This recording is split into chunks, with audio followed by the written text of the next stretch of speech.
নমস্কার বন্ধুরা, তৃষ্ণা রান্নাঘরে আপনাদের সকলকে স্বাগত জানাই। কড়াই চিকেন রেস্টুরেন্টের একটি জনপ্রিয় পদ, যা আমরা অনেক টাকা খরচ করে খেয়ে আসি। সুস্বাদু এই পদটি কিন্তু অনায়াসে আমরা বাড়িতে বানিয়ে নিতে পারি। উপকরণ সবই কিন্তু আমাদের রান্নাঘরেই মজুদ আছে। তো চলুন প্রণালীটা জেনে নেবেন কিভাবে রান্না করবেন। প্রথমেই বানাবো বেসিক যে কড়াই মশলা সেটা। এর জন্য শুকনো কড়াইতে দিয়ে দিলাম 1 টেবিল চামচ মতো গোটা জিরে, 1 টেবিল চামচ গোটা ধনে, 2টো শুকনো লঙ্কা, 1 চামচ গোটা গোলমরিচ।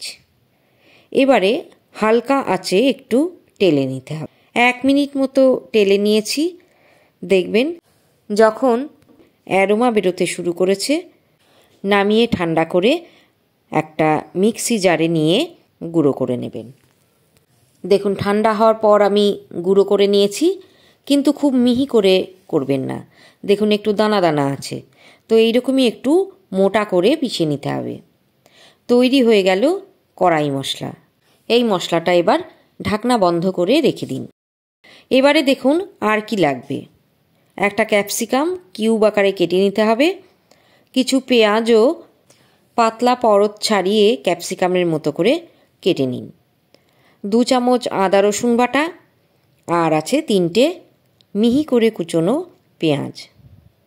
আর যা যা লাগবে রান্নার সময় বলে দিচ্ছি। এবারে আমি মূল রান্নাটায় চলে আসছি।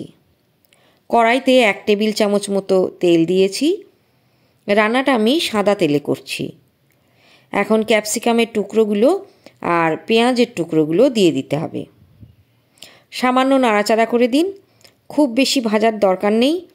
20 সেকেন্ড মতো ভেজে নিয়ে একটা পাত্রে রেখে দিতে হবে। এবারে আরও খানিকটা সাদা তেল আমি দিয়ে দিলাম। তেল গরম হলে দিয়ে দিলাম গোটা জিরে 1 চামচ। জিরে ফাটতে শুরু করেছে। 4-5টা গোটা শুকনো লঙ্কা আর হাফ চামচ গোটা গোলমরিচ দিয়ে দিলাম। সামান্য একটু ভেজে নিচ্ছি। এবারে ভাজা হয়ে গেলে দিয়ে দিলাম কুচনো পেঁয়াজ। পেঁয়াজের রঙটা চেঞ্জ হওয়া পর্যন্ত ভেজে নিতে হবে। দেখুন রং চেঞ্জ হয়ে গেছে। এবারে দিচ্ছি আদা রসুন বাটা। আবারও একবার নেড়ে দিন। স্বাদ মতো লবণ আর পরিমাণ মতো হলুদ গুঁড়ো দিয়ে দিলাম। এবারে আবারও একবার নেড়ে দিতে হবে। আঁচ এই সময়ে কমিয়ে দেবেন, কারণ কম আঁচেই মশলা কষানো ভালো হয়। মশলাটা পুড়ে যাওয়ার সম্ভাবনা কম থাকে। পেঁয়াজ রসুনের কাঁচা গন্ধ চলে গেছে। এখন আমি দিয়ে দেব চিকেনের টুকরো। এখানে মিডিয়াম সাইজ করে কাটা 1 কেজি চিকেন আছে। ওপরে ছড়িয়ে দিলাম 1 চামচ লাল লঙ্কা গুঁড়ো। এবারে একবার ভালো করে নেড়ে দিচ্ছি।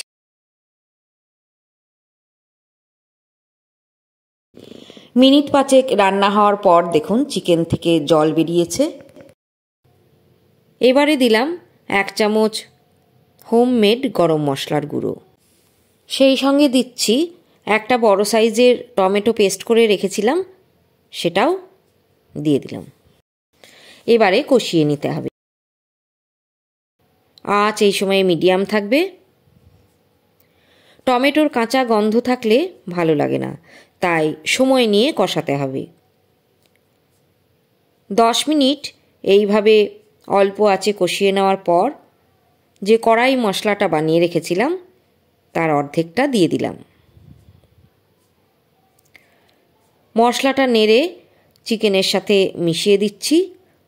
5 থেকে 6 মিনিট আরও কষিয়ে নিন। 6 মিনিট পর চারপাশে যখন তেল ছাড়তে শুরু করেছে, তখন গ্রেভির জন্য হালকা গরম জল দিয়ে দিলাম। প্রথমে 1 কাপ জল দিয়েছিলাম, কম মনে হয় আরও 1/4 কাপ জল আমি দিয়ে দিলাম। এখন ঢাকনা বন্ধ করে রান্না হবে 15 থেকে 20 মিনিট। 20 মিনিট পর ফিরে এলাম। দিয়ে দিলাম 2 টেবিল চামচ কাজু বাটা। এখানে 5-6টা গোটা কাজু ভিজিয়ে নিয়ে বেটে নিয়েছিলাম। নেড়ে দিচ্ছি ভালো করে। আরও প্রায় 5 মিনিট মিডিয়াম আঁচে জাল হওয়ার পর গ্রেভিটা যখন মাংসের গায়ে মাখো মাখো হয়ে যাবে তখন হালকা করে ভেজে নেওয়া ক্যাপসিকাম আর পেঁয়াজের টুকরোগুলো দিয়ে দিতে হবে। এখন ওপরে ছড়িয়ে দিচ্ছি 1 টেবিল চামচ কসুরি মেথি। তালুতে রেখে একটু রগড়ে নিয়ে কসুরি মেথিটা দেবেন, তাহলে গন্ধটা ভালো ছড়াবে।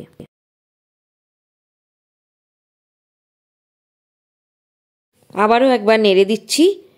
এবারে দিয়ে দিলাম বাকি কড়াই মশলা। সব মিলিয়ে দারুণ একটা সুগন্ধ ছড়িয়ে পড়েছে। গ্রেভিটা আরও শুকনো শুকনো করতে পারেন, আমি এরকমও রাখছি কারণ ফ্রাইড রাইসের সাথে পরিবেশন করব। রান্না কিন্তু একদম রেডি। স্ট্যান্ডিং টাইমে 10 মিনিট রেখে তারপর পরিবেশন করুন। সাদা ভাত, ফ্রাইড রাইস, নান, রুটি, পরোটার সাথে পরিবেশন করতে পারেন কড়াই চিকেন। তাহলে বন্ধুরা, আজকের রেসিপি আপনাদের হয়তো ভালো লেগেছে। ভালো লাগলে আমাকে কমেন্ট বক্সে জানাতে ভুলবেন না। যারা ইউটিউবে দেখছেন প্লিজ আমার চ্যানেলটা সাবস্ক্রাইব করবেন, আর যারা ফেসবুক পেজে দেখছেন তাদের বলবো চ্যানেলটা ফলো করতে। আজকে এইটুকুই, আবারও দেখা হবে। ভালো থাকবেন, সুস্থ থাকবেন।